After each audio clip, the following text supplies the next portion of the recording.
Hi அலபடேஸ். இன்னைக்கு நம்ம திருநங்கை அவங்களுக்கும் அவங்கள சுத்தியுமே காதல் எந்த வகையில எப்படி அவங்கள போட்டு தாக்குது. லவ்ன்றது ஒரு ஜெண்டர் இன்னொரு ஜெண்டர் மேல வைக்கிறது மட்டுமே இல்ல, அது ஒரு அற்புதமான பொக்கிஷம் மாதிரி. இப்படி அந்த பொக்கிஷம் அவங்களுக்கெல்லாம் எப்படி கிடைக்குது, இது மட்டுமே இல்லாம இந்த உலகம் அவங்க மேல வச்சிருக்க கண்ணோட்டம் எந்த மாதிரி இருக்கு, அதுவுமே என்னைக்காவது ஒரு நாள் மாறுமா இப்படின்னு எடுக்கப்பட்ட சோல் அப்படின்ற ஷார்ட் பிலிம் பத்தி தான் ரொம்ப ஷார்ட் அண்ட் ஸ்வீட்டா பார்க்க போறோம்.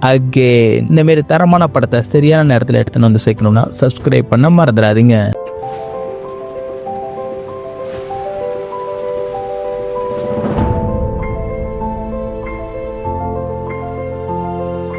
இந்த ஒரு பொண்ணு ட்ரெயின்ல போன் பேசிட்டே போயிட்டு இருக்கையில அப்போ அந்த பக்கம் லைன்ல இருக்க ஃப்ரெண்டுக்காரையோ, ஏன்டி உனக்கு போர் அடிச்சதுன்னா அங்க இருக்க பசங்களை சைட் அடிச்சுன்னு போடி அப்படின்னு சொல்றா. ஆமா நீ சொல்லிட்டு போயிடுவ, 2 நிமிஷம் சந்தோஷத்துக்காக நான் சைட் அடிச்சா அவனுக்கு 2 மணி நேரம் என்ன ஃபாலோ பண்ணி என் உயிரை எடுத்துருவானுங்க சொல்லிட்டு கோவமா திட்டிட்டு போன வச்சிடறா. அந்த நேரம் பார்த்து திருச்செல்வின்ற திருநங்கை வந்து நம்ம ஹீரோனி கிட்ட காசு கேட்கறாங்க. அவங்கள பார்த்ததுமே ஹீரோனிக்கு பிடிச்சி போயிடுது. அவளுமே அவங்களுக்கு காசு கொடுத்துட்டு அவங்க பையனா தான் எப்படி இருப்பான்னு சொல்லிட்டு இமேஜின் பண்ணி பார்த்து சைட் அடிச்சிட்டு இருப்பா. இந்த பக்கம் திருச்செல்வியுமே வாட்டர் பாக்கெட்லாம் வச்சுட்டு தான் வேஷம் போட்டிருப்பா. இவங்களுமே பெண்ணா மாற முடியலன்னு சொல்லிட்டு ஒரு பக்கம் ஃபீல் பண்ணிட்டு இருக்காங்க. அப்ப கூட இருக்கவங்க எதுக்கும் கவலைப்படாத கண்ணு, காசை மட்டும் சேர்த்து வச்சு பொம்பை போய் ஆபரேஷன் பண்ணிட்டா இங்க இருக்க பொண்ணுங்களை விடவே நீ ரொம்ப அழகா இருப்பா அப்படின்னு சொல்றாங்க. மறுபடியும் நம்ம ஹீரோனியும் ட்ரெயினை மிஸ் பண்ணிட்டு திருச்செல்வி வந்த வழியா போயிட்டு இருக்கையில அப்ப அங்க இருக்க பொறுக்கி பசங்க பார்க்கவே சூப்பரா இருக்கீங்க ஒரே டைம்னு சொல்லிட்டு ஹீரோனி கிட்ட தப்பா நடந்துக்க பாக்குறாங்க. அப்போ அங்க வந்து திருச்செல்வியுமே உங்களுக்காக தான் லாட்ஜ் எல்லாம் இருக்குது டி, ஏன்டி இங்க வந்து எங்க பொழப்ப கேட்கறீங்கன்னு நம்ம ஹீரோனியை பார்த்து கேட்க அவளுமே ஏங்க நீங்க நினைக்கிற மாதிரி எல்லாம் நான் கிடையாதுங்க, ட்ரெயினை மிஸ் பண்ணிட்டு ஆட்டோக்காக வெயிட் பண்ணிட்டு இருக்காங்கன்னு சொல்றா. அப்போ அந்த திருச்செல்வி தான் அங்க இருக்க பொறுக்கி பசங்களை அடிச்சு விரட்டிட்டு ஹீரோனியை டிராப் பண்ணலாம் மட்டும் போறாங்க.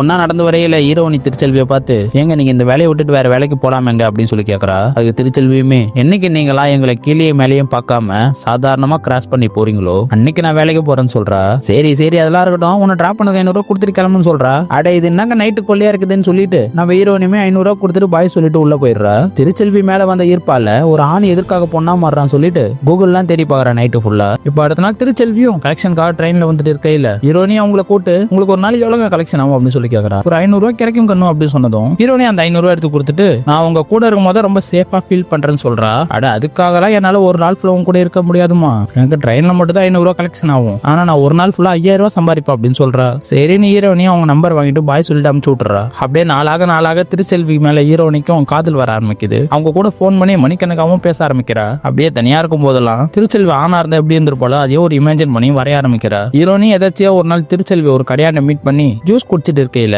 அது அவளோட ஃப்ரெண்டுக்காரி பாத்துறா. அவளுமே அடியே என்னடி நீ இந்த மாதிரி ஆளுங்க கூட ஃப்ரெண்ட்ஷிப் வச்சிருக்கா சொல்லிட்டு கேட்க ஆமா அதுக்கு என்ன இப்போ உனக்கு, எனக்கு அவங்கள பிடிச்சிருக்கு நான் பேசுறேன்னு சொல்வா. நாளுக்கு நாள் திருச்செல்வி மேல இருக்க காதலுமே அதிகமானே போயின்னு இருக்கிறதுனால ஒரு நாள் ஹீரோனி திருச்செல்வி பீச்சுக்கே கூட்டு அவன் வரைஞ்ச டிராயிங்க காமிக்கிறா. அட யாருமா இவன் சூப்பரா இருக்கானே சொல்ல, இது நீ தான் திரு, உன் பேர் திருச்செல்வி கிடையாது, இதுக்கப்புறம் திருன்னு சொல்றா. யாருடி திரு, நான் ஒன்னும் ஆம்பளை கிடையாது, உன் பின்னாடி நாய் மாரி அலையறதுக்கு அப்படின்னு திருச்செல்வி திட்ட. குடிக்க அடிமை ஆகிற மாதிரி தான் ஹார்மோன் சேஞ்சஸ் ஆகிறவங்களும் அதுல இருந்து அவங்களாலே வெளில வரும்போது கண்டிப்பா உன்னாலே வெளில வர முடியும்னு சொல்றா. உன்னால பையனாவே இருக்க முடியும் திருண்டு ஹீரோனி புரிய வைக்க ட்ரை பண்றா. இப்ப நான் எப்படி இருந்தா உனக்கு என்ன சொல்லிட்டு கேட்க, பிகாஸ் நான் உன்னை லவ் பண்றேன்டா, உன்னை கல்யாணம் பண்ணிக்கணும் ஆசைப்படுறேன் ஹீரோனி சொல்ல. இதெல்லாம் நடக்கிறதுக்கு வாய்ப்பு இல்லைன்னு சொல்லிட்டு திருச்செல்வி அங்க அழுகிட்டே கிளம்பிடுறா. திருச்செல்வியுமே இந்த மாதிரி இருக்கிறதுனால அவங்க வீட்லயுமே அவங்களை ஒதுக்கி இருப்பாங்க.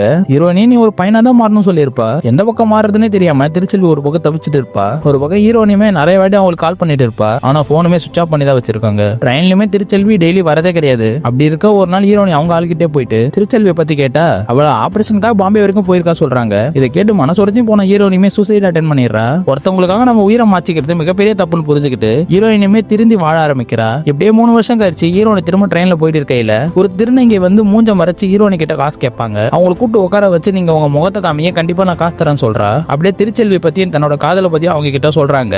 அவளை மாரி நீங்களும் போல்டா இருங்க, யாரை பார்த்து பயந்துமே மூஞ்ச மூடாதீங்க அப்படின்னு சொல்றா. கண்டிப்பா ஒரு நாள் உங்க ஃபீலிங்ஸை நான் புரிஞ்சுக்கிற மாதிரி இந்த சமுதாயமும் புரிஞ்சுக்கணும் உங்களை அக்செப்ட் பண்ணிக்கும். டிரான்ஸ்ஜெண்டரோட ஹார்மோன் சேஞ்சஸை தவறா பார்க்காம அவங்க அப்படிதான் இருப்பாங்க. பிகாஸ் அவங்க அந்த மாதிரி உணர்ச்சிகளை கொண்டவங்க.